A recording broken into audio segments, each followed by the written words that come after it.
Nah, yang harus kita pahami, ini dalil ini sudah jelas secara zahirnya. Orang tidak boleh makan, tidak boleh minum, tidak boleh berhubungan suami istri kapan? Ketika terbit fajar dan ditandai dengan adzan. Paham? Berarti dari situ ini membantah sebagian kita yang memahami bahwasanya kita tidak boleh makan dan minum ketika sirine imsak bunyi. Ya. Gitu kan. Ada imsak gitu kan. Ini kurma di sini aja nggak jadi. Udah imsak.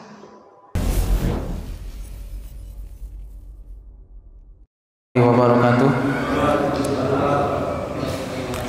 Innal hamdalillah nahmaduhu ta'ala wa nasta'inuhu wa nastaghfiruh. Wa na'udzu billahi min syururi anfusina wa min sayyiati a'malina. May yahdihillahu fala mudhillalah wa may yudhlil fala hadiyalah. Asyhadu an la ilaha illallah wahdahu la syarikalah wa asyhadu anna Muhammadan abduhu wa rasuluhu alladzi la nabiyya ba'da. Qala Allah Ta'ala fi kitabihil karim ya ayyuhalladzina amanu taqullaha haqqa tuqatih wa la tamutunna illa wa antum muslimun. Ya ayyuhan nasu taqu rabbakumul ladzi khalaqakum min nafsin wahidah wa khalaqa minha zawjaha wa batha minhuma rijalan katsiran wa nisaa'a wattaqullaha alladzi tasaaluna bihi wal arham innallaha kana 'alaikum raqiba. Ya ayyuhalladzina amanu taqullaha wa qulu qawlan sadida yuslih lakum a'malakum wa yaghfir lakum dzunubakum wa may yuti'illaha wa rasulahu faqad faza fawzan 'azima amma ba'du. Alhamdulillah, segala puji hanya milik Allah Subhanahu wa taala. Salawat dan salam tidak lupa senantiasa kita curahkan kepada Nabi kita Nabi Muhammad sallallahu alaihi wasallam beserta keluarganya, sahabatnya, tabi'in, tabi'ut tabi'in dan para pengikutnya yang senantiasa istiqomah di atas sunnahnya Nabi Muhammad sallallahu alaihi wasallam hingga akhir zaman. Di pertemuan yang sebelumnya, ya tepatnya hari kemarin, kita membahas tentang penetapan atau kapan Ramadan ini dimulai. Ya, tentu kemarin dijelaskan berdasarkan hadis-hadis dari Nabi Shallallahu Alaihi Wasallam dan kesepakatan para ulama terdahulu, baik dari kalangan salaf ataupun dari kalangan para sahabat, yang mana penentuan Ramadan pendapat yang paling tepat yaitu dengan dua cara.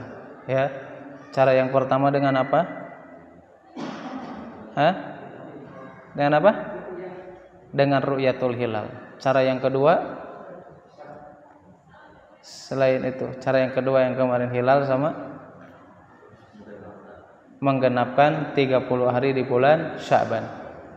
Kemudian kemarin juga dijelaskan siapa saja yang wajib berpuasa di bulan Ramadan, ya, atau syarat wajib. Sebagian ulama mengatakan syarat wajib. Ada juga syarat sah atau rukun, ya, sebagian ulama berpendapat seperti itu, ya. Syarat wajib atau yang wajib berpuasa ada 3 orang, ya, ada 3 kriteria maksudnya. Apa aja itu? Yang pertama, muslim, berdasarkan firman Allah Subhanahu wa taala dalam surat Al-Ahzab ayat 54, wa ma mana'ahum an tuqbala minhum illa annahum kafaru billahi wa bi rasulih.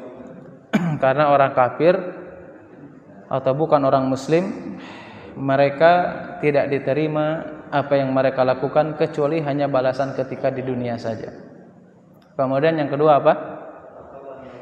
Berakal dan balik, ya, berakal dan balik. Berdasarkan hadis Nabi sallallahu alaihi wasallam, rafa'al qalamu an salasatin, ya, jadi kewajiban atau qalam itu, pena itu diangkat dari 3 golongan atau 3 orang. Yang pertama apa? Anin naimi hatta yastaiqiz, dari orang yang tidur sampai dia terbangun.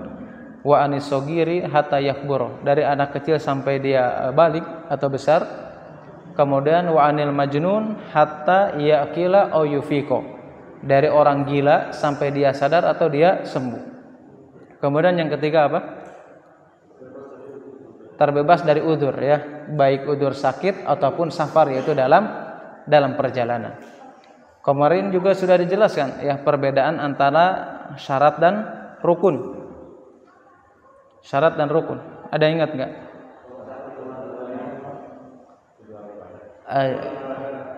Waduh, ini beraninya keroyokan ini. Harus jantan dong satu-satu. Apa syarat? Perbedaan syarat sama rukun. Gimana?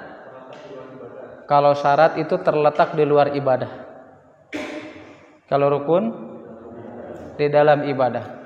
Terus apa lagi? Ada satu lagi perbedaannya. Kalau syarat itu sesuatu yang kontinu. Kalau rukun tidak kontinu. Wallahu a'lam bishawab. Itu di pertemuan yang kemarin sudah kita jelaskan secara panjang lebar ya.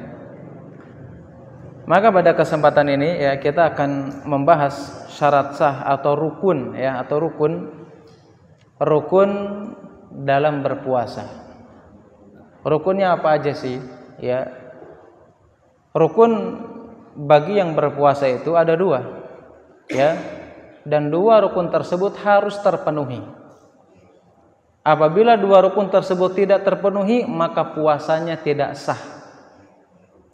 Ini siapa yang mengatakan seperti ini? Di antaranya dalam kitab Bidayatul Mujtahid yang menjelaskan adalah Ibnu Rushdi.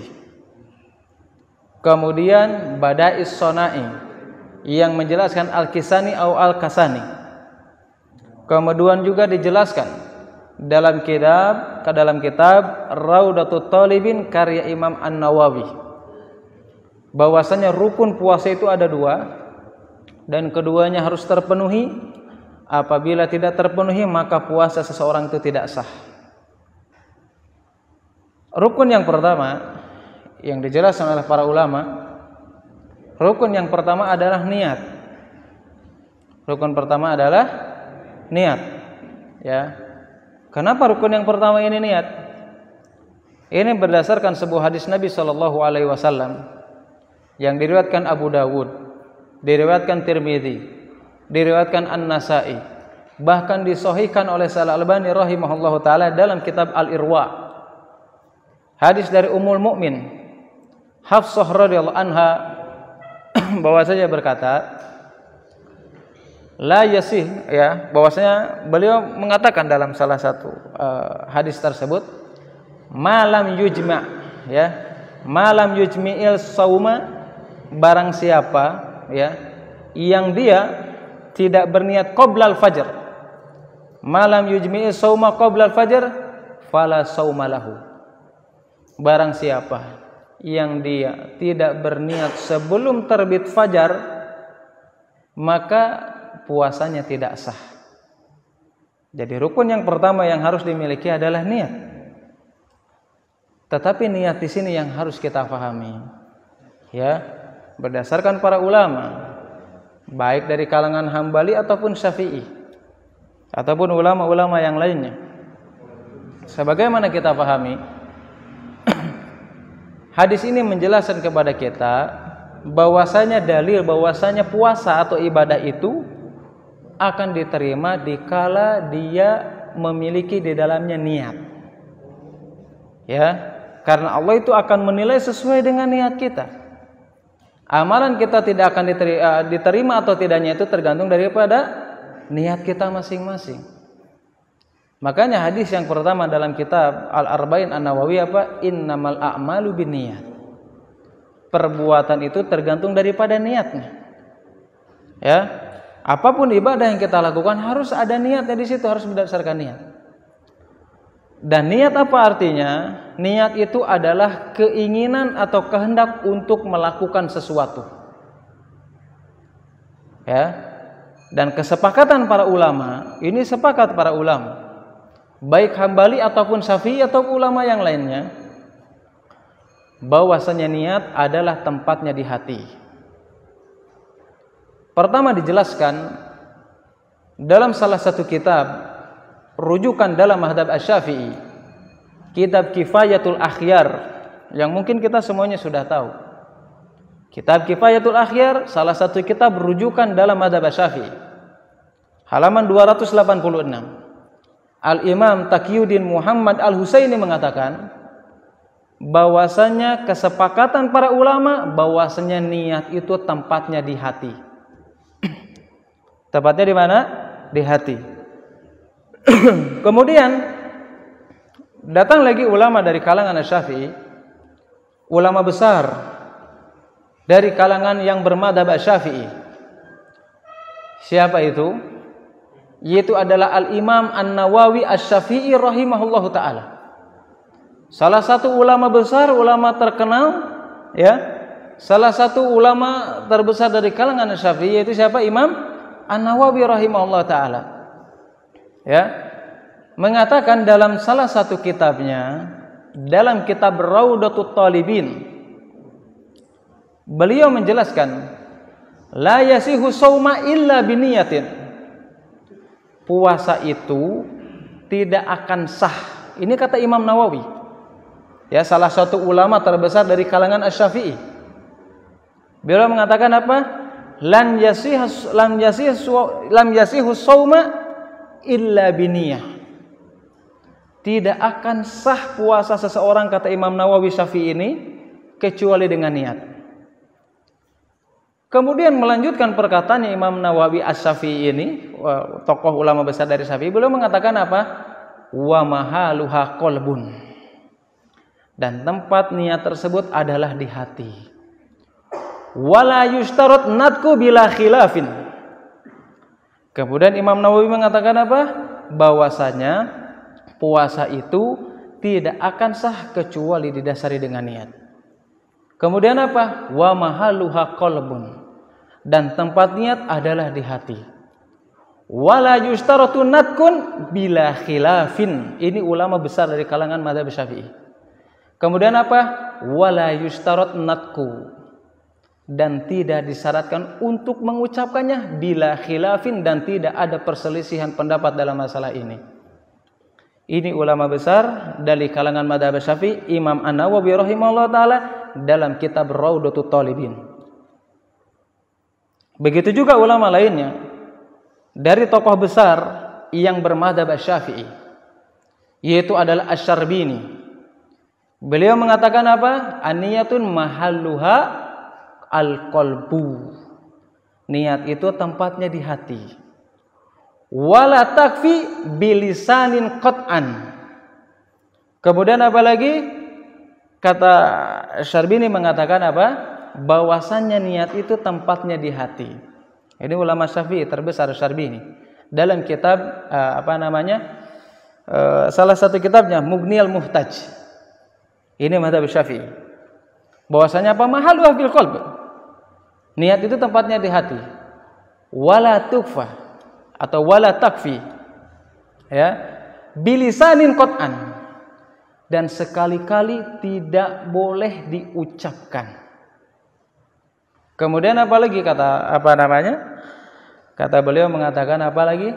Wala yushtarat talaffudu biha qat'an kama qallahu fir raudhah. Kata Asy-Syarbini, salah satu ulama besar dari mazhab Syafi'i, beliau mengatakan apa? Niat itu tempatnya di hati.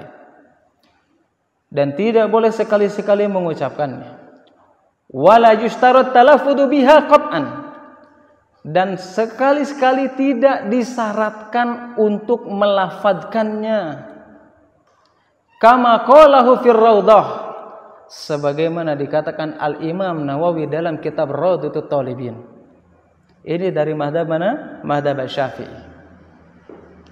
Dari mazhab Hambali dijelaskan oleh Syekhul Islam Ibnu Taimiyah rahimahullah taala dalam salah satu kitabnya terbesar, salah satunya adalah apa? Kitab Majmu' al-Fatawa, dan kitab-kitab yang lainnya yang menjelaskan tentang innamal a'malu binniyat.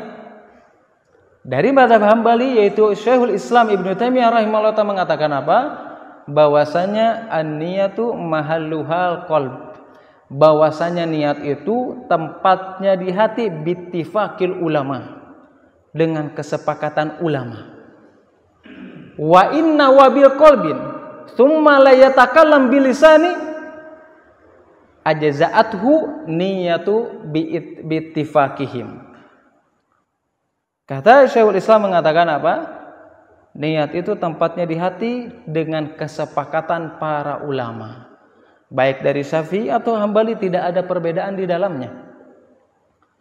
Kemudian apa? Syekhul Islam mengatakan apa? Wa inna wa biqalbi tsumma la yatakallam bilisan. Apabila seseorang meniatkan sesuatu dalam hatinya, kemudian dia tidak mengucapkannya,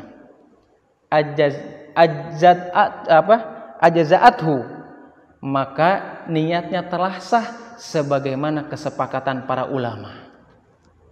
Ini dari berbagai sumber, biar kita berimbang, biar kita nggak dianggap menghukumi sesuatu. Ini diambil dari kitab-kitab yang besar dari mazhab Syafi'i, dan ini juga diambil dari tokoh besar dari mazhab Hambali, tentang bahwasanya penjelasan bahwasanya niat, mau niat puasa ataupun yang lainnya, adalah tempatnya di hati. Ya, adalah tempatnya di hati. Kemudian, ya, setelah menjelaskan demikian, bahwasanya niat ini yang diwajibkan harus kita niatkan di malam hari, ya, baik itu malamnya itu awal malam, tengah malam atau akhir malam, karena itu batasan malam di situ adalah dari mulai terbenam matahari sampai terbit fajar, ya, fajar yang kedua atau dikatakan fajar shadiq, ya. Nah, niat ini bisa dilakukan baik di awal malam, pertengahan atau akhir malam. Yang jelas bagi seseorang wajib harus ada niat ketika ingin melakukan puasa di bulan Ramadan.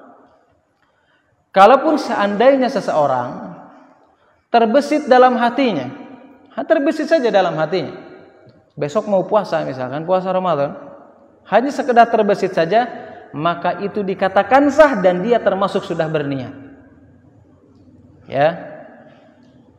Para ulama mengatakan, di antaranya mazhab Syafi'i, mazhab Hambali, ini mengatakan bahwasanya wajibnya berniat pada malam hari itu adalah puasa wajib atau puasa sunnah yang tertentu.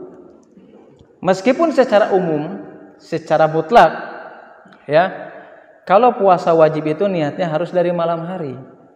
Adapun puasa sunnah, maka dia boleh berniat setelah terbit fajar, bahkan di pertengahan siang. Ya. Dalam sebuah hadis Nabi Shallallahu Alaihi Wasallam, hadis dari Aisyah radhiyallahu anha, ya, bahwasanya ia berkata, Ja'a alayya Nabi Shallallahu Alaihi Wasallam, faqala hal indakum syai'un, faqulna la. Idan ana shaim. Ana shaim. Hadis ini dari Aisyah ini menjelaskan, ketika itu Nabi Shallallahu Alaihi Wasallam mendatangi Aisyah, salah satu istri Rasulullah Shallallahu Alaihi Wasallam, kemudian bertanya kepada Aisyah, apakah kalian punya sesuatu atau punya makanan? Kemudian Aisyah mengatakan apa? Qulna, kami tidak memilikinya. Kemudian Rasulullah SAW mengatakan apa? Ketika mengetahui istrinya tidak memiliki makanan, idan inni shaimun. Kalau begitu aku akan puasa. Kemudian Aisyah mengatakan apa? Summa atana akhir yauma. Faqulna, ya, uhdiyalana hissun. Faqala arinihi faqad asbahtu shaim. Pada hari berikutnya, Nabi ini datang lagi kepada siapa? Kepada Aisyah. Ya. Kemudian ketika itu Aisyah menjelaskannya, ya, menjelaskannya kepada Rasulullah SAW di hari berikutnya, bahwasanya sekarang kami memiliki sesuatu, yaitu memiliki makanan. Uhdiyalana. Ada yang memberikan hadiah kepada kami hisun. Hisun itu salah satu jenis makanan yang bahannya dari kurma, minyak samin, dan keju. Ketika Aisyah mengabarkan tersebut perihal kepada Rasulullah SAW, maka Nabi mengatakan apa? Arinihi. Mana aku pengen lihat, hadirkan kepadaku makanan tersebut. Ya, faqad asbahtu shaiman, padahal sebelumnya aku berniat puasa. Nah, hadis ini sebagaimana dijelaskan oleh Al-Imam Nawawi dalam kitab Syarah Sahih Muslim, hadis ini sebagai pijakan para ulama, mayoritas para ulama, jumhurul ulama berpendapat bahwasanya bolehnya seseorang niat setelah terbit fajar ketika dia berpuasa sunnah secara mutlak. Tetapi yang harus kita garis bawahi, sebagian ulama berpendapat, ya, adapun puasa yang muayyan, puasa sunnah yang tertentu pada hari tertentu, maka wajib bagi dia untuk niatnya di malam hari. Ya, jadi puasa sunnah itu pada umumnya boleh niatnya siang.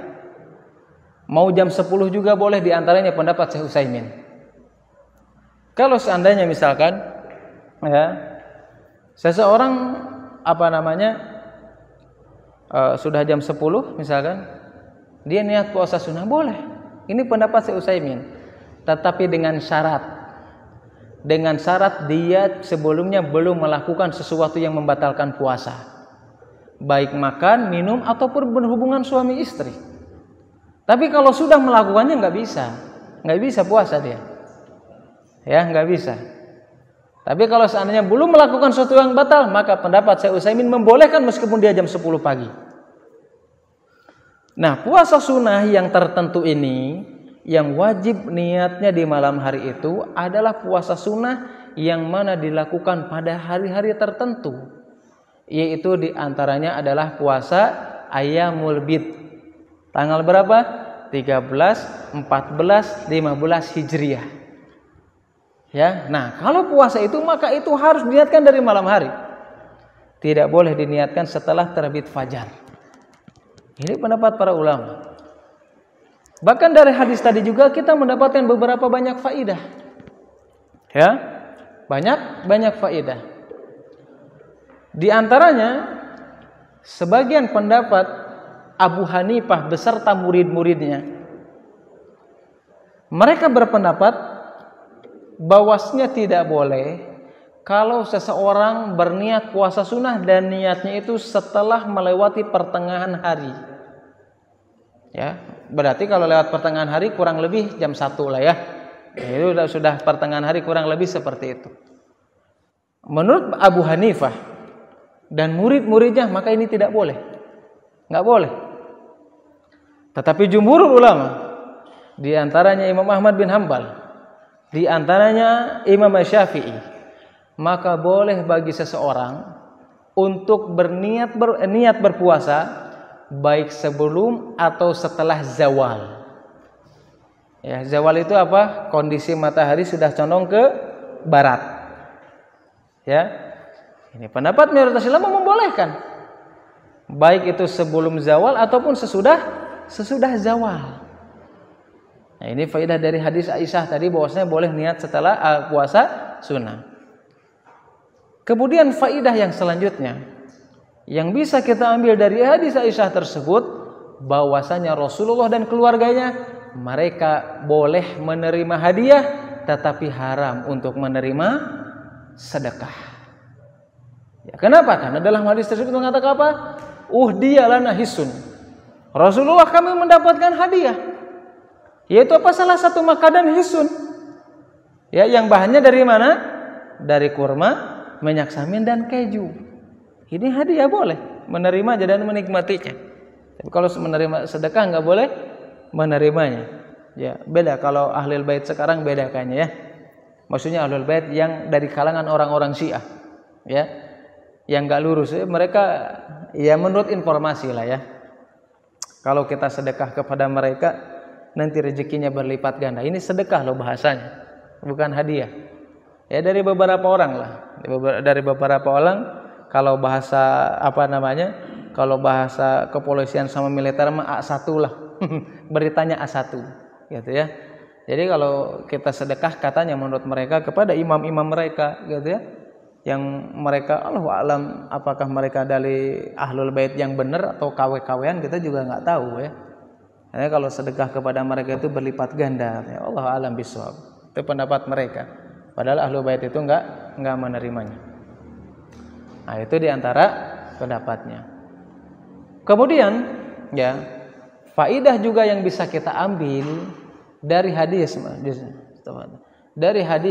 Aisyah radhiyallahu anha itu ya, yang faidah yang bisa kita ambil, boleh seseorang membatalkan puasa sunnah apabila mendatangkan manfaat dan menghindarkan madarat. Ya, dari mana itu? Dari hadis Aisyah.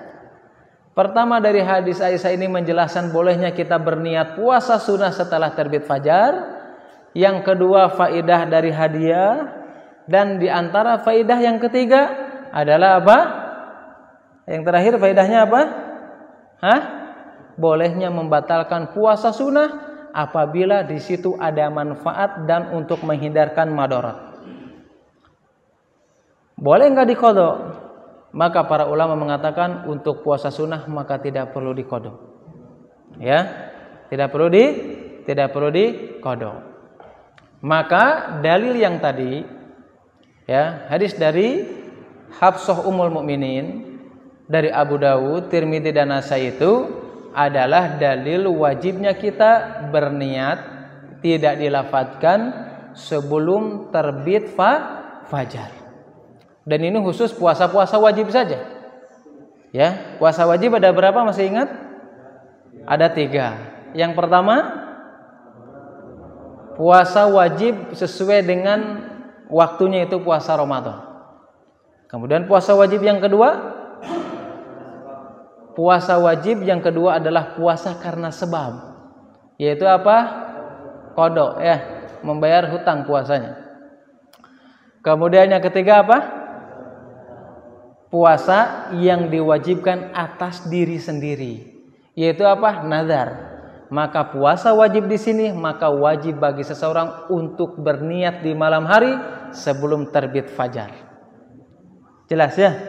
Kalau sunnah boleh dia niatnya setelah terbit fajar atau misalkan di siang hari. Jelas ya? Nah, kalau puasa yang sunnah yang tertentu apa tadi? Tertentu waktunya seperti apa? Ayamul Bait atau Ayamul Bid? Ayamul Bid ya. Bukan Ayamul Bait. Tahu enggak kalau Ayamul Bait artinya apa? Bait itu atau enggak bait?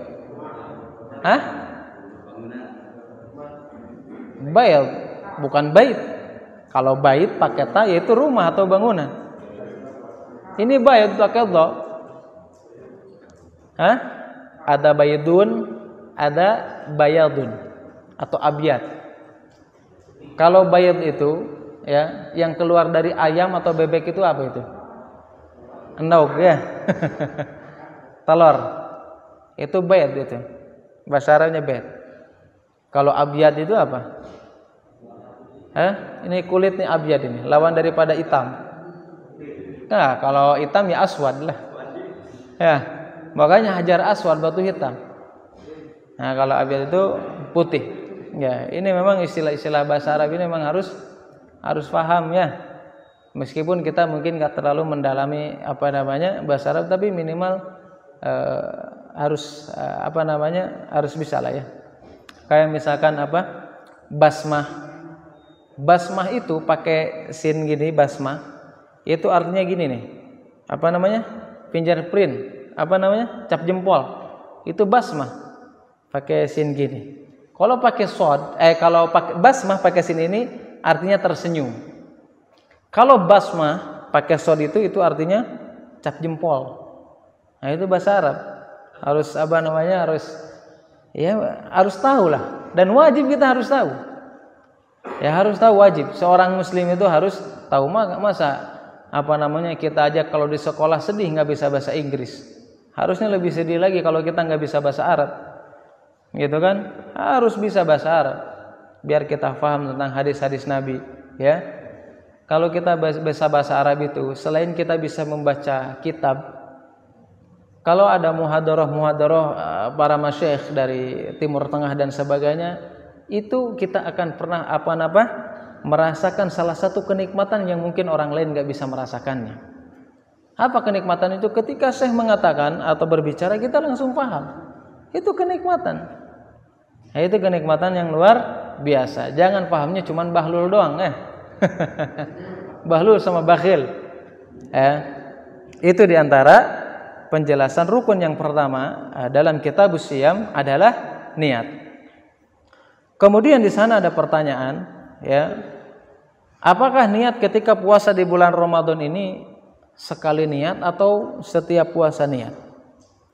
Memang para ulama ini berbeda pendapat, ya, para ulama berbeda pendapat.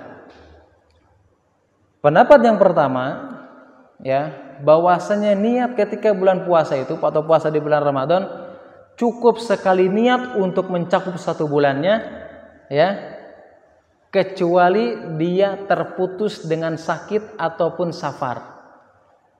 Ini pendapat yang pertama. Siapa yang berpendapat ini? Pertama adalah Imam Malik, Abu Ishaq Ar-Ruhawayh. Kemudian di antara pendapat yang masyhur daripada Imam Ahmad bin Hambal. Cukup satu saja, ya, dengan syarat tidak terputus. Tidak terputus dengan udzur, baik sakit ataupun dalam keadaan safar. Pendapat yang kedua, bahwasanya kita harus diniatkan ketika puasa di Ramadan itu setiap hari. Karena setiap hari puasanya berbeda-beda. Adapun pendapat yang pertama karena puasa di bulan Ramadan dengan satu niat adalah ibadah yang satu tubuh tidak bisa dipisahkan, jadi cukup satu niat. Tapi kalau pendapat yang kedua ini wajib harus setiap saat, setiap malam. Ya, setiap malam harus niat. Ini pendapatnya siapa? Ini pendapatnya Abu Hanifah. Pendapatnya juga Imam Syafi'i. Dan di antaranya adalah salah satu pendapat Imam Ahmad bin Hambal. Tetapi para ulama menilai dari dua pendapat tersebut, salah satunya adalah, ya, Abdullah Al-Bassam dalam kitab Tawdihul Ahkam. Begitu juga Syekh Allamah Al-Utsaimin rahimahullah ta'ala dalam kitab Syarah Al-Mumti. Pendapat yang mendekati kebenaran adalah pendapat yang pertama, yaitu apa? Cukup satu niat untuk satu bulan penuh kecuali terhalang dengan udzur, yaitu apa? Kalau sakit atau safar, maka niatnya harus diperbaiki lagi. Ya, pendapat siapa ini? Pendapat siapa yang terakhir? Yang memandang pendapat kuat ini pendapat siapa? Imam Malik pendapat yang pertama. Kan pendapat Imam Malik, Abu Ishaq Ar-Ruhawayh, dan salah satu pendapat Imam Ahmad bin Hambal adalah cukup satu kali niat dalam satu bulan, kecuali memang terhalang dengan udzur baik sakit ataupun safar, maka dia harus memperbaharui niatnya. Adapun pendapat Syafi'i, Abu Hanifah, dan salah satu pendapat dari Imam Ahmad bin Hambal, yaitu adalah bahwasannya wajib bagi orang yang berpuasa di bulan Ramadan harus niatnya setiap malam sebelum terbit fajar. Tetapi pendapat yang dinilai kuat yang dijelaskan dalam kitab Tawdihul Ahkam Abdullah Al-Bassam, begitu juga dalam kitab Syarah Al-Mumti karya Syekh Al-Utsaimin rahimahullah ta'ala, pendapat yang mendekati kebenaran adalah pendapat yang pertama, yaitu adalah cukup satu niat untuk mencakup satu bulan, kecuali apabila dia terhalang dengan udzur, maka dia harus memperbaiki niatnya. Jelas ya, ini tentang niat. Ya, tentang niat. Enggak ada problem lagi. Ya, enggak ada problem lagi. Tadi dari Syafi'i sama, niat tempatnya di hati tidak perlu diucapkan. Dari Hambali dari kalangan Syekhul Islam Ibnu Taimiyah sama, niatnya di hati tidak perlu diucapkan. Pendapat siapa aja tadi yang mengatakan bahwasanya dari kalangan ulama tokoh terbesar Syafi'i yang mengatakan bahwasanya niat itu tepatnya di hati dan tidak disyaratkan untuk diucapkan? Dari siapa itu? Pertama adalah Imam Nawawi dalam kitab Raudhatut Thalibin. Ya, ini rujukannya dalam kitab Raudhatut Thalibin biar enggak disangka ngarang. Kemudian pendapatnya siapa? As-Sarbini dalam kitab Al-Mughni Al-Muhtaj. Salah satu tokoh ulama besar dari kalangan Imam Syafi'i atau bermadzhab Syafi'i. Kemudian rukun yang kedua, ya dari dua rukun tersebut yang harus dipenuhi, yaitu adalah seseorang berlepas diri atau tidak melakukan sesuatu yang membatalkan puasa. Ya, itu dijelaskan dalam salah satu dalilnya dalam surat Al-Baqarah ayat 187. Fal ana bashiruhunna wabdagu ma kataballahu lakum. Kulu washrabu hatta yatabayyana lakumul khaytul abyadu minal khaytil aswadi minal fajr.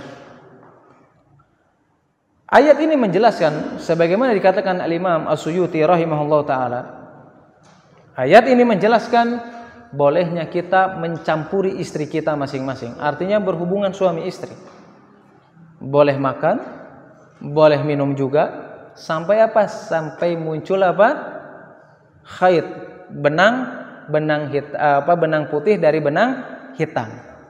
Ya, hatta yatabayyana lakumul khaytul abyadu minal khaytil aswad. Jadi sampai munculnya benang putih dari benang hitam. Maka itu sudah tidak boleh lagi makan, minum ataupun berhubungan suami istri.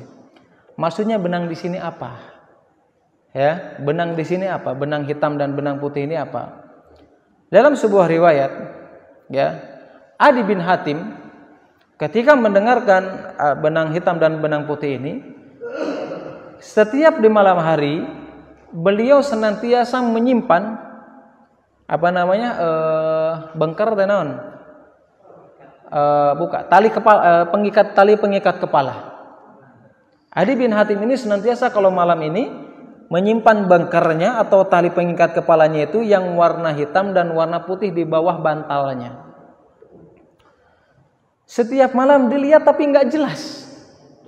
Akhirnya di pagi hari bertanya kepada Rasulullah Sallallahu Alaihi Wasallam, apa yang dimaksud dengan benang hitam dan benang putih? Kalau benang merah tahu ya? Kalau benang merah tahu. Inti dari permasalahan mungkin ya. Nggak tahu juga itu asal usulnya dari mana benang merah. Nah itu asal usulnya. Ketika ditanyakan tersebut, maka kata Nabi Sallallahu Alaihi Wasallam menjelaskan apa? Maksudnya benang putih adalah fajar atau penanda masuknya pagi hari. Adapun benang hitam adalah kegelapan di malam hari. Maksudnya seseorang boleh makan, boleh minum, boleh berhubungan suami istri sampai munculnya benang putih dari benang hitam, yaitu di malam hari. Nah, yang harus kita pahami, ini dalil ini sudah jelas secara zahirnya. Orang tidak boleh makan, tidak boleh minum, tidak boleh berhubungan suami istri kapan? Ketika terbit fajar dan ditandai dengan adzan. Paham? Berarti dari situ ini membantah sebagian kita yang memahami bahwasanya kita tidak boleh makan dan minum ketika sirine imsak bunyi. Ya? Gitu kan? Ada imsak gitu kan. Ini kurma di sini aja nggak jadi. Udah imsak. Padahal dalam hadis Nabi Shallallahu Alaihi Wasallam diriwayatkan Imam Muslim dan yang lainnya. Hadis dari Aisyah radhiyallahu anha. Ketika itu seseorang memegang suatu gelas minuman. Apabila seseorang memegang gelas dan berisi minuman, kemudian ngong adzan gitu ya, maka bagi dia nggak apa-apa untuk meminumnya. Tetapi ini juga diperinci. Kenapa orang yang misalkan megang suatu makanan atau minuman kemudian adzan, dia boleh meminumnya ketika adzan sedang berjalan. Kenapa? Para ulama memandang karena kebanyakan di negeri kita itu mereka adzan subuh melihat waktu bukan melihat fajarnya. Ya, maka dari situ bolehnya seseorang ketika adzan dia masih minum. Tetapi kecuali kalau seandainya muadzin ini benar-benar melihat fajar, maka tidak boleh seseorang untuk makan, minum atau berhubungan suami istri.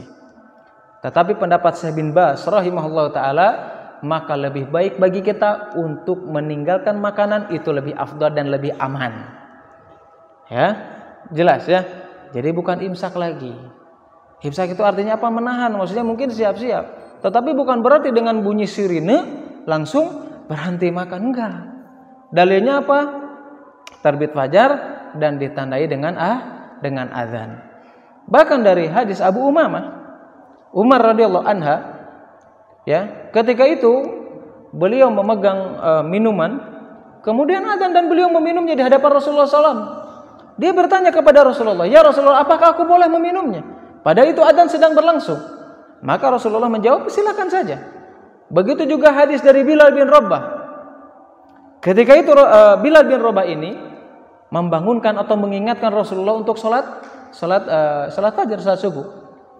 Ya, dalam keadaan hendak puasa, kemudian Rasulullah minum air ketika azan, kemudian air tersebut sisanya diberikan kepada Bilal dan Bilal pun meminumnya kemudian azan. Ini membolehkan. Ya, jadi imsak ini adalah bukan salah satu kita untuk berhenti, tapi mungkin untuk jaga-jaga mungkin, ya. Tapi kalau seandainya kita memahami kalau imsak itu untuk berhenti makan dan minuman, maka ini tidak sesuai dengan pemahaman para ulama. Ini tidak sesuai dengan dalil-dalil dan hadis-hadis yang datang dari Rasulullah SAW.